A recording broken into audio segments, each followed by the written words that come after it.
अस्सलाम वालेकुम dear students, हाजिर है नई वीडियो के साथ।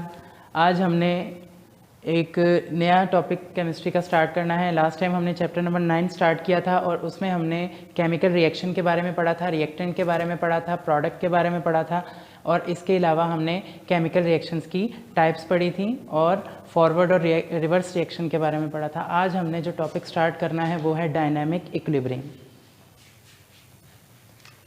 ठीक है, सबसे पहले हम देख लेते हैं केमिकल इक्विलिब्रियम क्या है।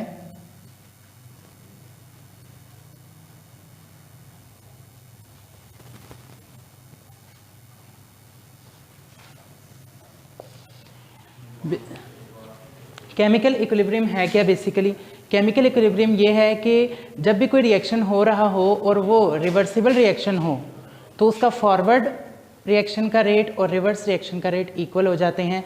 और जब ऐसा रिएक्शन जिसमें फॉरवर्ड रिएक्शन और रिवर्स रिएक्शन बराबर हो जाएं तो ऐसे रिएक्शन को हम क्या कहते हैं कि वो रिएक्शन केमिकल इक्विलिब्रियम में है, यानी केमिकल इक्विलिब्रियम स्टेट में है। ठीक है, आप इसे केमिकल इक्विलिब्रियम स्टेट भी कह सकते हैं।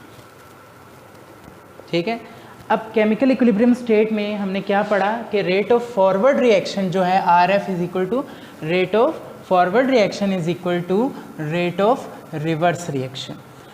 अब हमने जो नेक्स्ट इसकी टाइप्स देखनी है, इसकी कौन कौन सी टाइप है? इसकी दो टाइप्स हैं बच्चे। एक इसकी है स्टैटिक इक्विलिब्रियम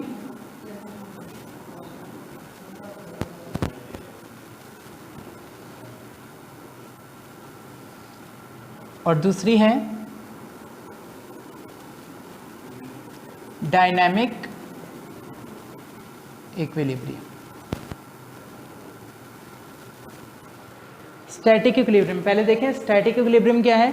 स्टैटिक इक्विलिब्रियम में क्या है कि अगर कोई भी ऑब्जेक्ट है उसके तमाम डायरेक्शन से जो फोर्स है वो इक्वल लगती है और वो फिर स्टेबल हो जाता है ऑब्जेक्ट। जैसे एक बिल्डिंग है वो बिल्कुल सीधी खड़ी रहती है। वो क्यों सीधी खड़ी रह रही है? क्योंकि उसके चारों तरफ से जो उस पर फोर्स है वो इक्वल है और वो एक दूसरे के इफेक्ट को कैंसिल कर रहे हैं। और इस तरह की जो इक्विलिब्रियम होता है स्टैटिक इक्विलिब्रियम, वो हमें फिजिकल फिनोमेनास में देखने को मिलता है। जैसे कि हमारे पास बिल्डिंग है और कोई भी ऑब्जेक्ट है जो कि स्टेबल फॉर्म में खड़ी है। इसके बाद अगला है डायनामिक इक्विलिब्रियम। डायनामिक इक्विलिब्रियम क्या होता है कि इसमें रिएक्शन स्टॉप नहीं करता। Reaction does not stop, reaction does not stop. जबकि स्टैटिक इक्विलिब्रियम में रिएक्शन जो है वो स्टॉप हो जाता है। इक्विलिब्रियम गेन करने के बाद रिएक्शन क्या हो जाता है? स्टॉप हो जाता है स्टैटिक इक्विलिब्रियम में। जबकि डायनामिक इक्विलिब्रियम में इक्विलिब्रियम गेन हो जाता है लेकिन रिएक्शन स्टॉप नहीं होता, रिएक्शन चलता रहता है फॉरवर्ड और रिवर्स रिएक्शन में। और एक वक्त ऐसा आता है कि rate of forward reaction is equal to rate of reverse reaction. अब rate of forward reaction is equal to rate of reverse reaction क्या है कि जितना रिएक्टेंट मिलकर प्रोडक्ट बना रहे हैं उतना ही प्रोडक्ट दोबारा से क्या बना रहा है? रिएक्टेंट बना रहा है। ये हमारे पास किसकी एग्जांपल आ गई? Dynamic equilibrium. इसे ग्राफ के जरिए भी एक्सप्लेन हम कर सकते हैं।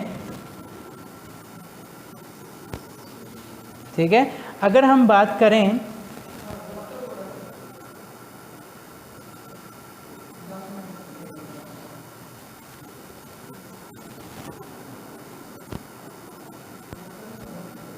अच्छा, अब इधर देखें।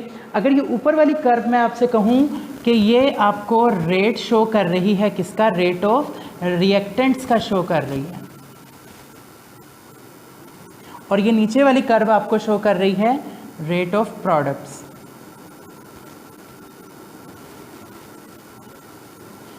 तो आप देखेंगे जब ये अगर टाइम की बात करें कि ये टाइम है हमारे पास, तो यहाँ भी रिएक्शन स्टार्ट हुआ है। इस ओरिजिन पे, ये इस पॉइंट पे क्या है? रिएक्शन अभी स्टार्ट हुआ है। यहाँ अभी टाइम 0 है।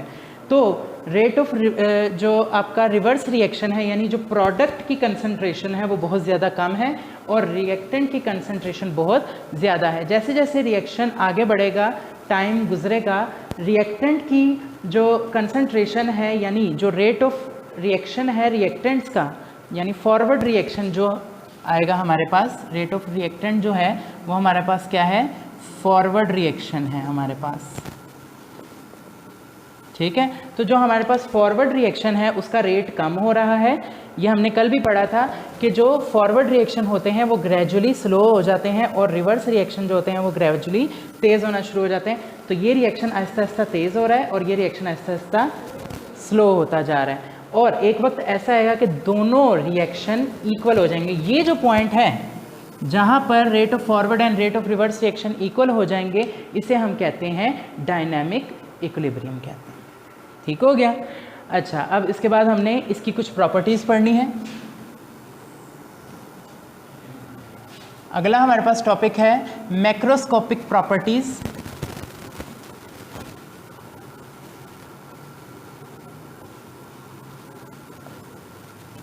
Of dynamic equilibrium.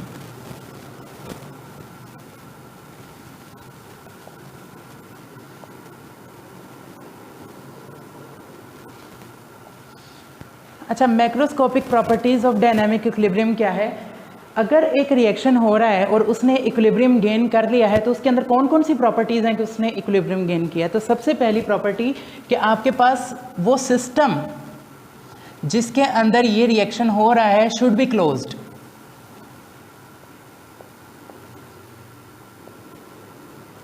वो सिस्टम हर तरफ से बंद होना चाहिए, कहीं से उसको बाहर रिमूव करने के लिए ओपनिंग नहीं मिलनी चाहिए। ये सिस्टम चारों तरफ से, हर तरफ से क्या होना चाहिए? क्लोज होना चाहिए। अगर सिस्टम क्लोज होगा तभी इक्विलिब्रियम गेन होगा, अदरवाइज इक्विलिब्रियम गेन नहीं होगा। दूसरी प्रॉपर्टी क्या है कि रिएक्शन जो है वो स्टॉप नहीं करता, रिएक्शन डज नॉट स्टॉप।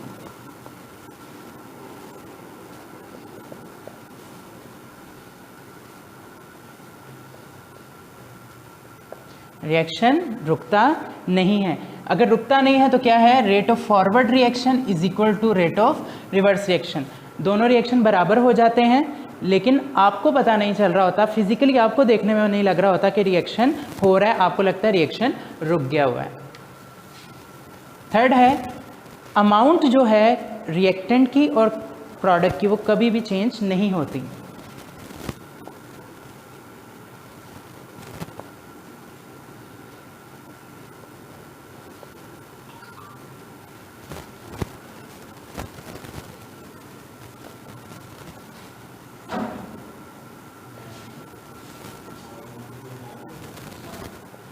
ठीक है। Amount of reactant product does not change का क्या मतलब है कि जब एक दफ़ा इक्विलिब्रियम एस्टैब्लिश हो गया तो जितना रिएक्टेंट की अमाउंट है वो उतनी ही रहेगी और जितना प्रोडक्ट की अमाउंट बनी है वो भी उतनी ही रहेगी। रिएक्शन चलता रहेगा लेकिन वो एक दूसरे में कन्वर्ट होते रहेंगे और अमाउंट सेम रहेगी। यहाँ तक कि इसका जो कलर होता है वो भी चेंज नहीं होता, डेंसिटी भी चेंज नहीं होती, रिमेन सेम। ना ही उसका कलर चेंज हो रहा है, ना ही उसकी डेंसिटी चेंज हो रही है। पॉइंट नंबर 4 क्या है कि आप इक्विलिब्रियम को डिस्टर्ब भी कर सकते हैं।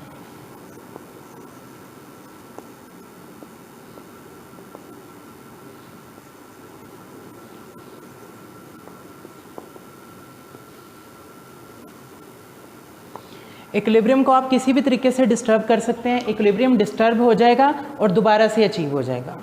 ठीक है, आप इसका प्रेशर चेंज कर सकते हो, आप इसका टेम्परेचर चेंज कर सकते हो। जैसे ही ये चीज़ें चेंज होंगी तो क्या होगा? आपका इक्विलिब्रियम डिस्टर्ब हो जाएगा। और इक्विलिब्रियम को दोबारा अगर आप अचीव करना चाहते हैं और अगर आप टेम्परेचर प्रेशर भी चेंज नहीं करना चाहते हैं और इक्विलिब्रियम को डिस्टर्ब करना चाहते हो तो आप क्या कर सकते हो? फॉर एग्जाम्पल, अगर मैं कहूँ मेरे पास H2 + I2 2HI, ये मेरे पास एक डायनामिक इक्विलिब्रियम का रिएक्शन, मैंने रिवर्सिबल रिएक्शन लिखा हुआ है।